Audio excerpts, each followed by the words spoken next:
원래는 바울의 남긴 마지막 당부라는 설교 제목을 가지고 38절까지 말씀을 제가 전하려고 했습니다. 그런데 성경을 보다 보니까 여기에 담겨진 내용들이 많아서 이제 두 번으로 나눠서 설교하도록 하겠습니다. 다음에 제가 설교하는 차례가 되면 두 번째 이야기를 또 전해드리도록 하겠습니다. 한번 이런 상상을 해보겠습니다. 최근에 음식을 먹으면 소화가 잘 되지 않고 몸이 예전보다 쉽게 피곤해집니다. 그냥 컨디션이 안 좋은 거라 생각하며 대수롭지 않게 여기고 있었습니다. 그러던 중 마치 운 좋게 무료로 건강검진을 받을 수 있는 기회가 생겼습니다. 간호사 선생님이 안내한 대로 전날 저녁을 금식하고, 요즘은 금식을 많이 안 해도 되죠. 아무튼 우리가 전날 저녁을 금식하고 편한 옷차림으로 병원에 갔습니다. 키와 몸무게를 재고 체지방 검사를 했습니다. 피도 뽑고 소변 검사도 했습니다. 동그란 MRI 기계에 들어가 몇 분 동안 누워도 있었습니다. 그렇게 건강검진을 마치고 일주일 후 건강검진 결과를 듣기 위해 다시 병원을 찾았습니다. 그런데 병원에 갔더니 의사 선생님의 표정이 좋지 않습니다. 의사의 표정이 좋지 않으니까 나도 괜히 걱정이 됩니다. 그런데 바로 그때 의사 선생님께서 생각지도 못한 충격적인 말을 합니다. 누구누구씨, 안타깝지만 무슨 암 말기입니다. 이제 살 날이 길어야 한 달밖에 남지 않았습니다. 사랑하는 여러분, 제가 여러분께 아주 극단적인 이야기를 하나 말씀드렸습니다. 여러분은 만약 제가 말씀드린 이 이야기의 주인공처럼 살 날이 얼마 남지 않았다면 어떤 기분이 드시겠습니까? 하늘이 무너져 내리는 슬픈 감정이 드시겠습니까?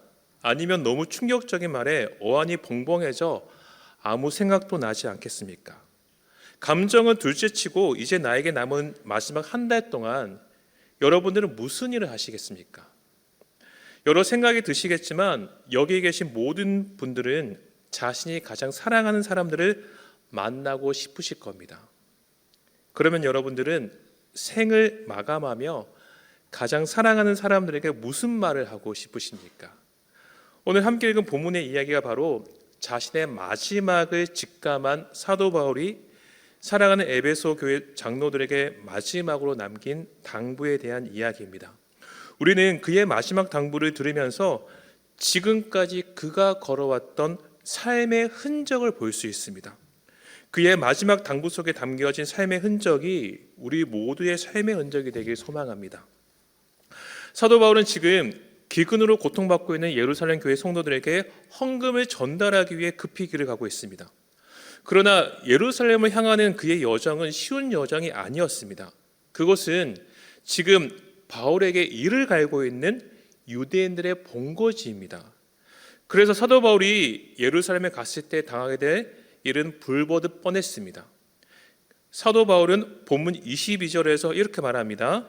보라, 이제 나는 성령에 매여 예루살렘으로 가는데 거기서 무슨 일을 당하였는지 알지 못하노라. 아멘. 이처럼 사도 바울은 자신이 예루살렘에 갔을 때 당할 핍박과 고난을 직감했습니다. 그러나 그는 오직 성령에 매여서 예루살렘을 향한 길을 나섰습니다. 그는 죽음을 무릅쓰고 예루살렘을 향해 가는 거였습니다. 그러던 중 밀레도에 도착했을 때 그는 사람을 보내 에베소 교회 장로들에게 밀레도로 와달라고 청합니다. 왜냐하면 되도록 헌금을 빨리 전달하기 위해 오순절 전에 예루살렘에 도착하려면 자신이 에베소까지 갈 시간은 없었기 때문입니다. 그래서 그 중간에 있는 밀레도에 교회 장로들을 청해서 와달라고 했습니다. 드디어 사도 바울은 밀레도에서 그토록 보고 싶었던 에베소 교회 장로들을 다시 만나게 되었습니다. 그리고 이 만남은 그들의 마지막 만남이었습니다. 오늘 본문의 이야기는 자신의 죽음을 직감한 사도 바울이 교회 성도들에게 남긴 마지막 당부이기 때문에 큰 의미가 있습니다. 사도행전을 읽어보면 사도 바울의 여러 설교가 등장합니다. 그런데 그 모든 설교의 내용은 예수님을 믿지 않은 사람들을 대상으로 했던 설교이고, 바로 이 설교만이 우리 성도들을 향한, 그 에베소의 장로들을, 예수님을 이미 믿는 자들을 향한 설교입니다. 그래서 이 설교를 통하여서 우리는 많은 교훈을 얻을 수가 있어요. 이제 사도 바울은 에베소 교회 장로들에게 남기는 마지막 당부를 말하기 시작합니다. 본문 18절에서 19절을 말합니다. 오매 그들에게 말하되 아시아에서 들어온 첫날부터 지금까지 내가 항상 여러분 가운데서 어떻게 행하였는지를 여러분도 아는 바니 곧 모든 겸손과 눈물이며 유대인의 강교로 말미암아 당한 시험을 참고 주를 섬긴 것과. 아멘. 그는 에베소 교회 장로들에게 자신이 첫날부터 지금까지 행한 모든 겸손과 눈물을 너희들이, 에베소 교회 장로들이 알고 있다고 말합니다.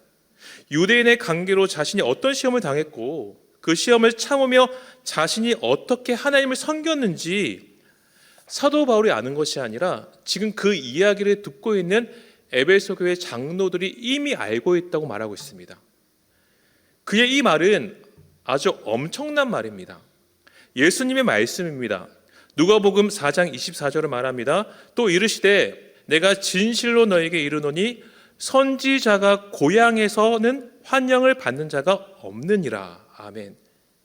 왜냐하면 고향 사람들은 그 선지자의 어린 시절 모습을 옆에서 모두 지켜봤기 때문입니다. 코 흘리는 갓난아기의 모습, 실수해서 어머니에게 야단맞는 모습, 어른들이 보기에 사소한 일로 친구들과 다투는 모습, 고향 사람들은 선지자의 이런 모습을 모두 보았습니다. 그래서 선지자의 어린 시절의 연약한 모습을 모두 본 고향 사람들이 선지자를 존경하는 것은 매우 어려운 일입니다. 마찬가지로 나의 모든 모습을 옆에서 지켜보고 있는 가족들과 가까운 지인들에게 존경받는 것 또한 아주 어려운 일입니다. 사실 이것이 저의 가장 큰 인생의 숙제인 것 같습니다. 저희 사랑하는 딸에게 존경받는 것, 이게 저에게는 가장 큰 넘을 수 없는 장벽과 같은 것 같습니다. 저의 일거수일투족을 다 보기 때문에 아주 예리하게 지적합니다. 그 지적에 제가 반문을 할 수가 없습니다. 그만큼 가까이 있는 사람에게 존경받는 것은 참 어려운 일이죠. 그런데 사도 바울은 첫날부터 지금까지 자신이 행했던 모든 겸손과 눈물을 에베소 교회 장로들이 알고 있다고 말합니다. 자신이 받은 시험과 그 시험을 참으며 주를 섬긴 모습을 그들이 알고 있다고 말합니다. 이처럼 사도 바울은 처음부터 끝까지 변함없이 그들에게 하나님을 섬기는 거룩한 삶의 모습을 보여주었습니다. 그는 거창한 말을 남기는 사람이 아니었습니다. 그와 오랜 시간 함께 있었던 사람도 인정할 만큼 거룩한 삶의 흔적을 남기는 사람이었습니다. 서양 열강들이 식민지 영토 확장에 열을 올리던 19세기 중반, 인도의 한 청년이 가슴에 큰 꿈을 품고 영국으로 유학을 떠났습니다. 영국에서 식민지 출신으로 온갖 차별에 시달리던 그는 성경을 읽다가 예수님의 산상수 말씀에 큰 감명을 받게 됩니다. 마침내 그는 자신의 민족의 종교인 힌두교에서 기독교로 개종할 것을 진지하게 고민하게 되었습니다. 주일이 되자 그는 교회를 찾아갔습니다. 그러나 그가 교회를 찾아갔을 때 교회는 그가 인도인이라는 이유만으로 예배당에도 들어오지 못하게 문전박대했습니다. 이후로도 여러 번 교회를 찾아갔지만 결과는 똑같았습니다. 교회에서 쫓겨난 그 청년은 이렇게 말했습니다. 나는 예수님을 좋아한다. 하지만 크리스찬은 좋아하지 않는다. 왜냐하면 그들은 예수님을 닮지 않았기 때문이다. 여러분, 그 청년이 누군지 아십니까? 그 청년은 인도의 비폭력 독립운동을 이끌었던 인도의 정신적 지도자 간디입니다. 선포하는 말씀과 삶의 흔적이 일치하지 않은 영국교회의 모습은 꿈 많은 한 인도 청년의 마음을 교회에서 돌아서게 만들었습니다. 반대로 선포하는 말씀과 삶의 흔적이 일치했던 사도 바울의 모습은 에베소 교회 장로들에게 평생 잊을 수 없는 아주 강력한 메시지로 남았습니다. 사랑하는 여러분, 우리 또한 바울처럼 말씀과 삶이 일치하는 흔적을 남기는 삶을 살아야 합니다. 그 삶의 흔적은 힘이 있습니다. 능력이 있습니다. 말씀과 삶이 일치한 흔적만이 사람을 변화시킬 수 있습니다. 우리 교회 안에 사도 바울과 같은 삶의 흔적이 넘쳐나길 간절히 기도합니다. 사도 바울이 처음부터 끝까지 겸손한 태도로 성도를 섬겼다고 하니까 왠지 성도들을 항상 부드럽게 대하는 유순한 모습이 그려집니다. 그러나 그는 절대 항상 성도를 부드럽게 대하는 사도가 아니었습니다. 본문 20절을 말씀합니다. 유익한 것은 무엇이든지 공중 앞에서나 각 집에서나 거리낌이 없이 여러분에게 전하여 가르치고. 아멘. 사도 바울은 유익한 말이면 언제든지 거리낌이 없이 전하여 가르쳤다고 말합니다. 여러분, 유익한 말이 항상 듣기 좋지는 않습니다. 때로는 나의 마음을 불편하게 하는 것이 유익한 말입니다. 때로는 서로 얼굴을 붉히게 되는 것이 유익한 말입니다.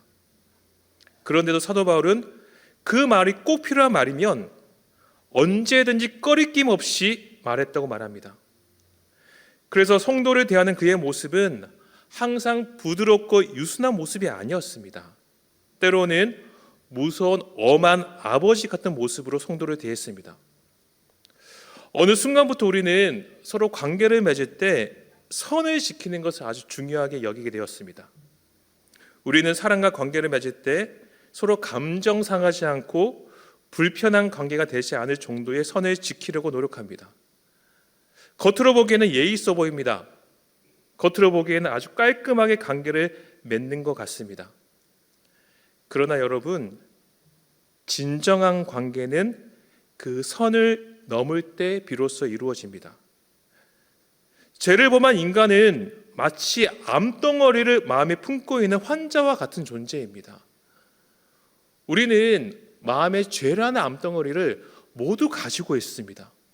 우리 속은 죄 때문에 썩어가고 있는데 그 사실을 외면하고 괜찮다, 문제없다고 말하는 것은 절대 영혼을 변화시킬 수 없습니다. 때로는 아프더라도 마음에 생사를 찢고 골마에 있는 죄의 암덩어리를 끄집어내야 합니다. 그러기 위해서는 아프고 힘들더라도 그 영혼에게 유익한 말이면 거리낌 없이 할 수 있어야 합니다. 그 영혼 또한 아프고 힘들더라도 그 말에 순종으로 반응해야 합니다. 그래야 할 때 진정한 변화가 일어납니다. 사랑하는 여러분, 어떤 목사님이 자신의 설교에서 현재 교회의 모습을 환자들에게 진통제만 처방하는 병원과 같다고 말했습니다. 정말 우리는 마음속의 죄의 암덩어리는 치료하지 않고 진통제만 놓으면서 괜찮다, 문제없다, 그런 말만 하고 있는 것은 아닐까요? 사도 바울처럼 정말 사랑하는 마음으로 유익한 말을 서로에게 거리낌 없이 할 수 있는 공동체가 우리 이루는 교회 되길 소망합니다. 물론 쉽지 않습니다. 참 어렵습니다. 사역을 하면 할수록 이것이 정말 어렵다는 것을 느낍니다. 어찌 보면 불가능한 일일 수도 있습니다. 그러나 우리는 말씀이 그렇게 말하면 그 말씀에 순종하는 삶을 살아야 합니다. 우리가 순종의 발걸음을 내디딜 때 우리 안에 살아계신 성령께서 우리에게 순종할 수 있는 힘과 능력을 주실 겁니다. 그 성령님을 의지하여 말씀에 순종하는 우리 모두가 되길 원합니다. 그러면 여러분, 사도 바울은 왜 그런 삶을 살았을까요?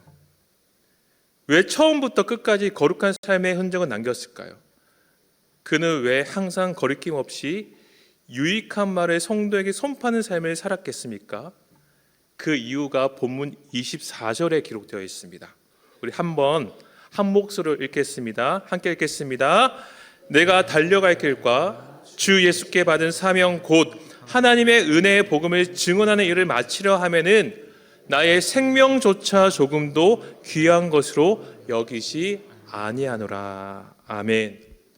다메섹 도상에서 예수님을 만나기 전 사도 바울의 인생 목적은 하나님께 받은 율법을 굳건히 지키는 거였습니다. 그는 그 열심으로 예수님을 믿는 사람을 잡아 죽이기 위해 다메섹까지 길을 떠났습니다. 그러나 그는 예수님을 믿는 사람을 잡아 죽이기 위해 떠난 바로 그 도상에서 예수님을 만나게 됩니다. 다메섹 도상에서 예수님을 만난 후 그의 인생은 180도 변하게 되었습니다. 예수님을 비판하는 인생에서 예수님을 전하는 인생으로 변화되었습니다. 그는 하나님께서 아나니아에게 하신 말씀, 이 사람은 내 이름을 이방인과 임금들과 이스라엘 자손들에게 전하기 위하여 택한 나의 그릇이라. 아멘. 이 말씀을 자신의 평생 사명으로 생각했습니다. 그래서 그는 지금도 변함없이 바로 그 사명을 위해 죽음을 무릅쓰고 예루살렘을 향해 길을 나선 겁니다. 하나님의 은혜의 복음을 증언하는 일을 마치려 하면은 나의 생명조차 조금도 귀한 것으로 여기지 아니하노라. 이 고백이 사도 바울의 평생의 삶의 흔적을 가장 잘 말해주는 고백입니다. 그는 바로 이 목적을 위해 처음부터 끝까지 거룩한 삶의 흔적을 남겼습니다. 그는 바로 그 목적을 위해 성도들에게 거리낌 없이 유익한 말을 선포했습니다. 주님 안에서 사랑하는 여러분, 우리 또한 사도 바울과 같이 이미 하나님의 은혜의 복음을 마음에 받아들인 사람들입니다. 그러므로 우리 또한 사도 바울과 같이 분명한 목적이 있는 사람들입니다. 우리는 모두 그 모양은 다를 수 있어도 하나님의 은혜의 복음을 목적으로 둔 삶을 살아야 합니다. 이 분명한 삶의 목적을 다시금 기억하는 우리가 되기를 소망합니다. 요즘 우리나라뿐만 아니라 다른 나라의 정상들의 모습을 보면 한 번씩 어떻게 저런 사람이 한 나라의 정상이 될 수 있을까라는 생각이 들 때가 있습니다. 투표로 그 나라의 정상을 뽑는 시대 속에서 그 나라의 정상은 그 나라 국민의 의식 수준을 말해줍니다. 왜냐하면 국민이 투표로 정상을 뽑지 않습니까? 대다수의 국민이 생각하는 지도자상을 뽑게 되어 있습니다. 그래서 그의 모습은 곧 그 국민들의 의식을 의미합니다. 저는 세계 각국에서 뽑힌 정상의 모습이 지금 이 시대를 살아가는 사람들의 의식을 대변해 준다고 생각합니다. 이 시대를 살아가는 사람들의 의식을 보면 시간이 가면 갈수록 지켜야 하는 기준이 사라지는 것 같습니다. 점점 더 원초적이고 원색적인 것만을 추구하는 모습이 되어가는 것 같습니다. 이전에는 사람 사이에 지켜야 하는 명예라는 가치가 남아 있었습니다. 존중, 신뢰, 사랑과 같은 가치를 그래도 중요하게 생각했습니다. 그러나 시간이 가면 갈수록 그런 눈에 보이지 않지만 고귀하게 여겨지던 가치가 점점 더 희미해지는 것 같습니다. 사랑하는 여러분, 왜 그럴까요? 여러 가지 이유가 있겠지만 저는 진정한 목적을 잃어버린 것이 가장 큰 이유라고 생각합니다. 목숨보다 더 중요한 변하지 않는 목적이 사라졌습니다.